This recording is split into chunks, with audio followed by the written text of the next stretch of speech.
Hi, today I'm going to talk about handwriting recognition using artificial neural network in R.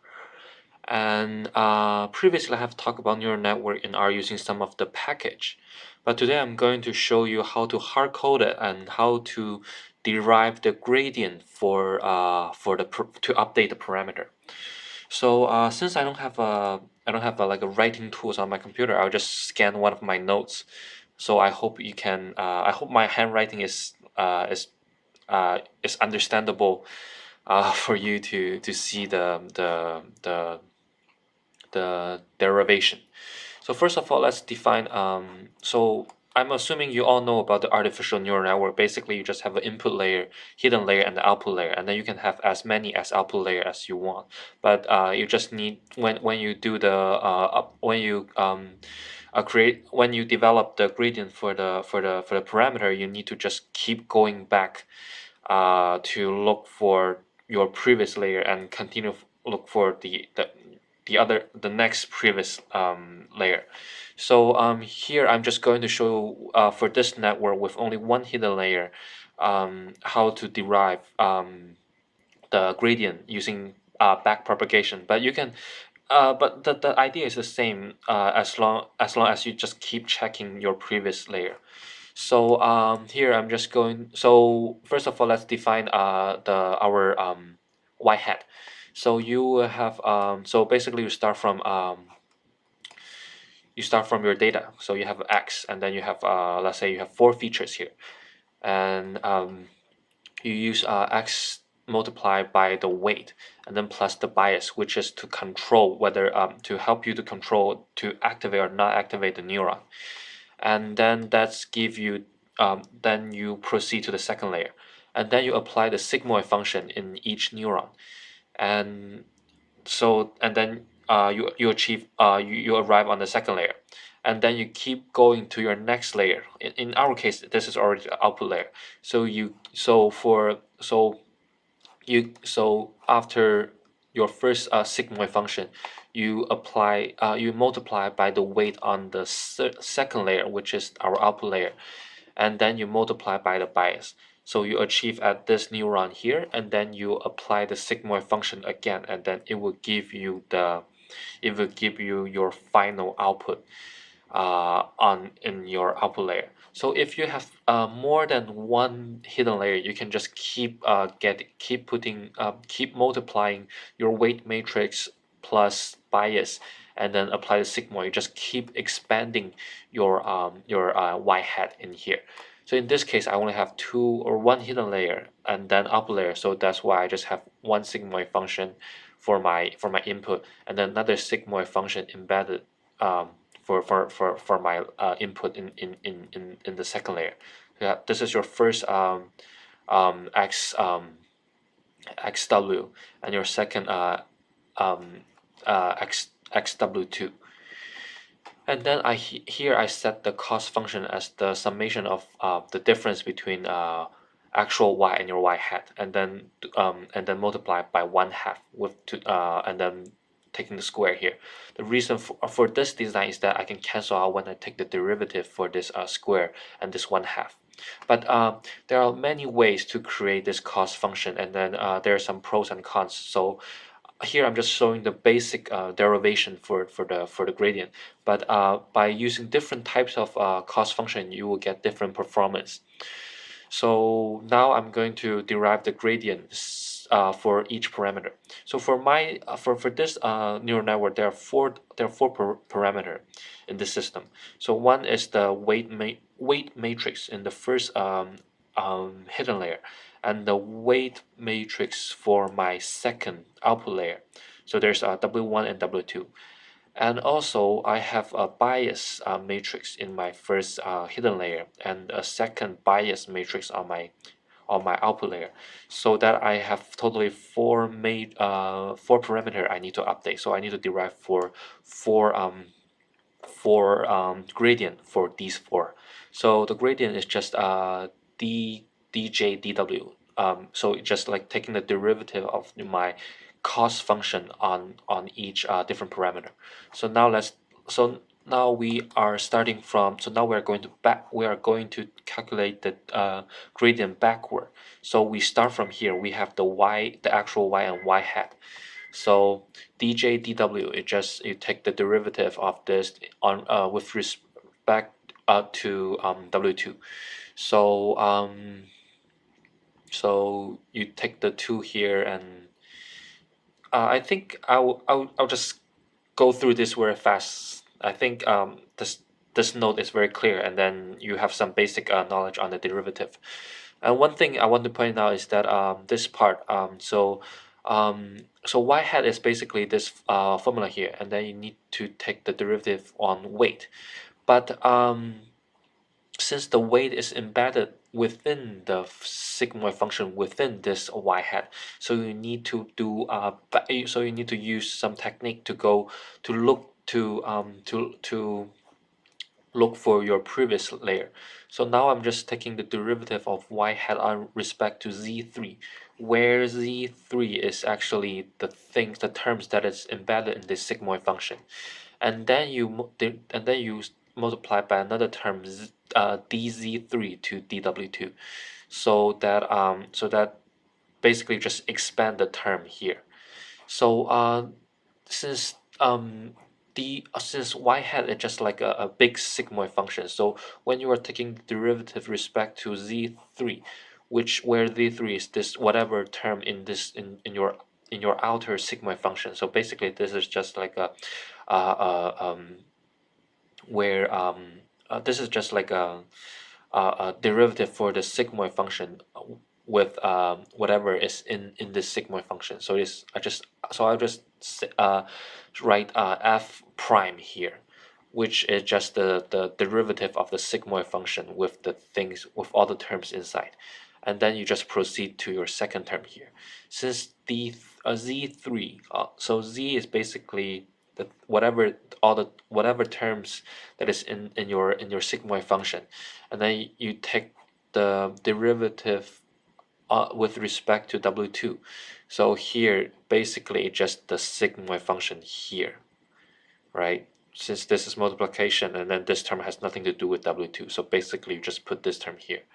So that's the gradient for dj dw2. So that's the gradient from in up to this part, from our output layer. Basically we're going backward. So now we take care of the weight matrix on the output layer. Now we need to get the gradient for the bias matrix. So basically it's the same thing. You apply the same back propagation and then look into the go back. So y hat dy hat dz3 basically just the sigmoid f prime, where f prime just the derivative of the sigmoid, and then I just taking the z3 dz3 d b2. So basically here for this term there's nothing to do with b2, so actually just 0, plus since there's nothing here, no, so you can just, so derivative of b2 on this is just 1, so basically just 1, so there's nothing so this term becomes 1, so you left with this part here. Okay, so now we cover so now we have the gradient for the parameter in the output layer. We need to go one step, so we need to look for the previous layer, which is our hidden layer. So now we are just going to take the derivative of dj dw1 and dj db1. So the index on the in the parenthesis is just to show you that it's just to tell that whether this matrix is in the first layer or in the second layer. So now here I have since you need to go back one more layer, so they're just like more, so you need to apply two how do you say this, like transformation, or you need to do one more step to expand the derivative. So again, this is our y hat, and then this is our cost function. So up to here is basically the same thing. So Z3 again is whatever term in your first sigmoid function, and then Z2 is whatever, so it's the term that is in your inner sigmoid function. And then I define that A2 is just the sigmoid of Z2, so basically it's just this part here. So again, so up to here which is actually exactly the same as your previous layer, but now you are looking, so now you're taking a derivative with respect to your with respect with the weight matrix in your first layer. So so um um so so now I'm just taking so Z3 is actually the things that is here. So now if you want to take the derivative for the W1, so you need to use the chain rule. So basically for the Z3 ZW1 in your first term you get a W2 here, which is the coefficient here, and then you left with this term, and then you need to take the chain rule, so you need to take the derivative of this part with respect to the weight matrix inside. So now you just expand the term again. So just like a dA dz, and then with multiplied by dz dw.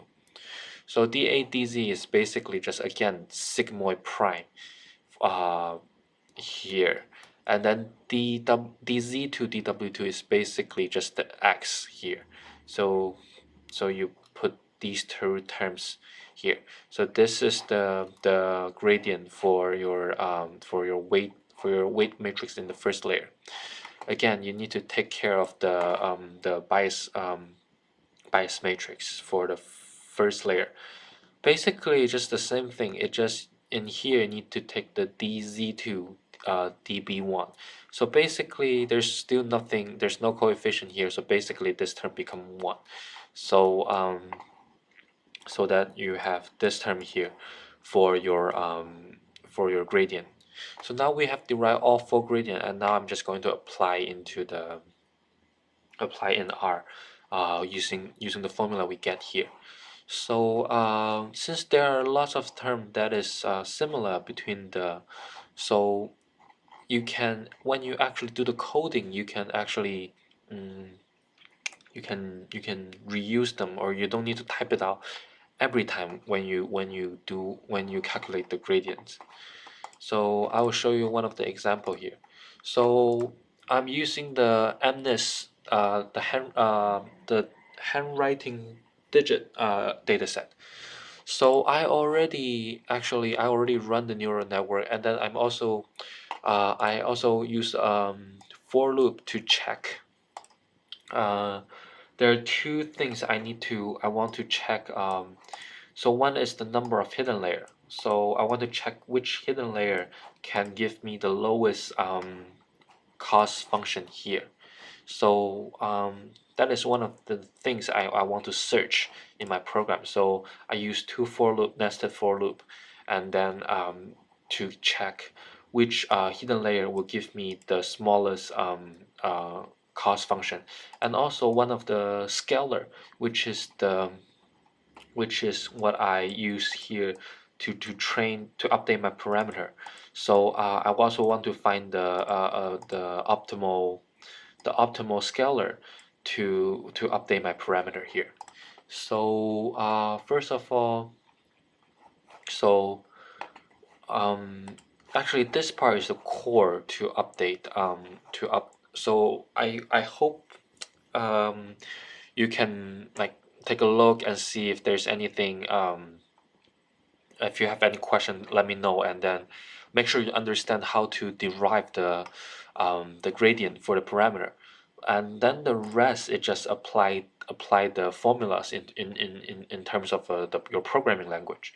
So here I have sigmoid function, uh, and then I also take the derivative of the sigmoid function, which is sigmoid prime. So I think this should be very easy for you. And then you also have the cost function here. So to start my program, I initialize some random numbers for my weight matrix and my bias matrix. And now I'm proceeding to my artificial neural network. So basically Z2 is just like whatever in my first sigmoid function, and then Z2 time. And here I also apply the a batch. I'm using the stochastic batch gradient method. So basically, just when the data set is too big, it's very large, you need to chop the data set in different batch. So here I'm just having I'm doing the updating for 10 image every time. So the idea is the same. We just need to you just need to make sure that you multiply by the batch size so that you can make sure that your weight matrix is so that you will have the same dimension between for all your parameter and your input and output value here. So basically it just data multiplied by the weights plus the bias and then apply the sigmoid function, and then keep doing the same thing again and again. Depends on how many layers of hidden layer do you have in your model. So for this one I only have one layer, so that's why I just need um two, I only have two sigmoid function here. And then here is just the gradient where I calculated here. You can since there are some terms that is using multiple times, so I just code it separately. So so that you can reuse them. And then so these are the four gradient that we just calculated.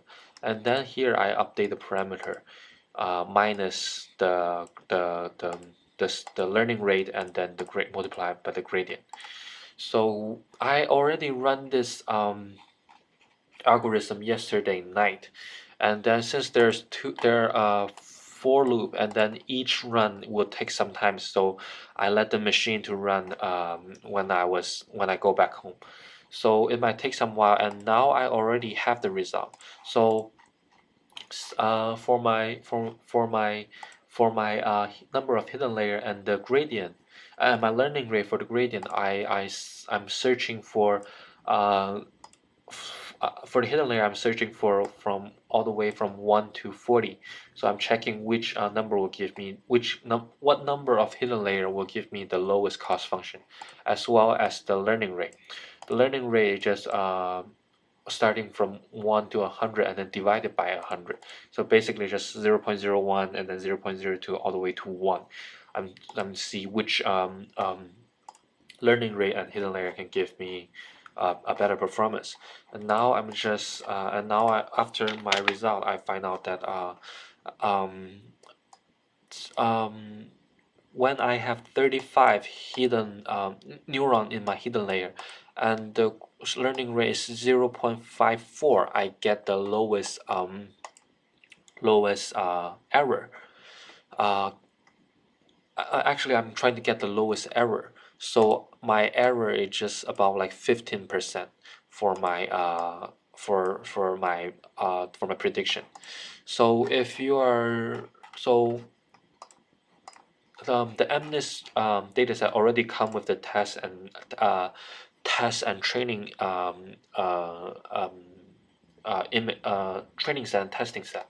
So that now I'm just using my model to predict on the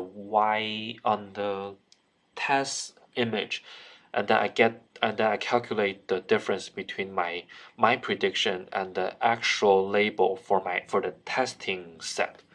So now let's take a look on okay.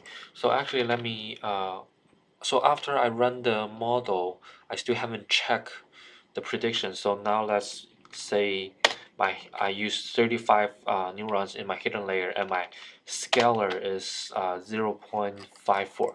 So now let me rerun this model. Okay, so define number of input, output, and hidden layer. Um,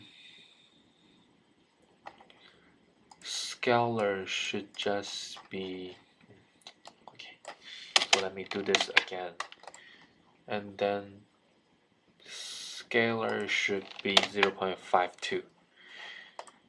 Read the sigmoid functions, all my function here, and then I'll just run the model again. So I need to generate the my initial matrix here, and then run the stochastic gradient to update. So it might take some while for this iteration, which is only for this setting here. So I have already finished updating the parameter here. So the parameter I get is the parameter that I learned from in this particular case. And now let me use the testing image. So testing image to create my prediction. So now let's take a look on my so guess is what was my prediction, and then MNIST test label will be my actual label. So this will give me a matrix so this will give me a table. So the left hand side will be my prediction, and the top and the top is just the actual label. So you can see that so in this model with 35 hidden layer, and with this parameter, it seems like I don't have I didn't predict any, I didn't get any image that has been recognized as 0. So that's something I need to look into it, why my model didn't predict any didn't recognize any image for 0. And actually there are lots of values in the that is actually 0 um, in the image. So that but for the rest, you can see that so most of the weight, so this means when there are about 1,000 image that is actually with digit 1, I recognize it as 1. Let me show you what I'm so this is something the image. So that basically, for example, so this is actually a handwriting digit. So you have a 7 here, and now I'm trying to use the machine to read this image and then to recognize it as the number, as a digit 7. So from my model, you can see that when the image is actually or actually 7, and then I actually predict 900. There are 900 image that is correctly identified as 7. So this is one of it. And then, but you can see that in the off diagonal parts, I also have some small number here. So those are my incorrect prediction. So so like I said, so there are a lot of things you can update, you can adjust in this model. First of all is the number of output hidden layer. So in my case, I only have one hidden layer here, but you can keep adding different hidden layer, and to make your neural network more complicated. But well, not complicated is always better, but you can do different you can testing. So maybe you can, if you're interested, you can put another for loop here to adjust your the number of your hidden layer. But you need to, but by doing so, you probably need to update the gradient. You need to calculate the gradient again. So if you have two hidden layer, then you probably need you need to update six gradient. So that's the things you need to calculate again. And another thing to update is the number of neurons in each hidden layer. If so now I only have one hidden layer, so I'm just testing how many neurons can give me a better result. If you have two hidden layer, then you can have two different number of neurons in each hidden layer. And also the learning rate for to update the scalar. So this is just to make sure that sometimes you don't. So basically, you just uh, searching the slope that you have the maximize decrease in your gradient.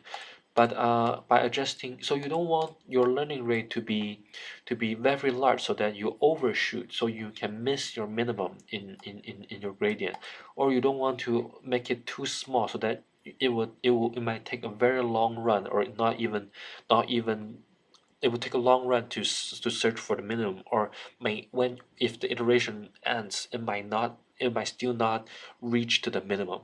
So that's another thing you want to check to update the scalar to make sure you don't overshoot, or you don't make your step too small to search for while you search for your minimum.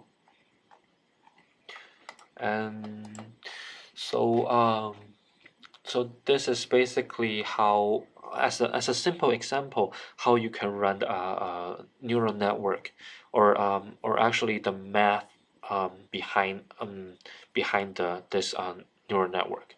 So let me know if you have any question, and I hope you enjoy the video, and make sure also I would suggest you to try to derive this so that you can have a better understanding on the neural network. Thank you very much, and let me know if you have any question.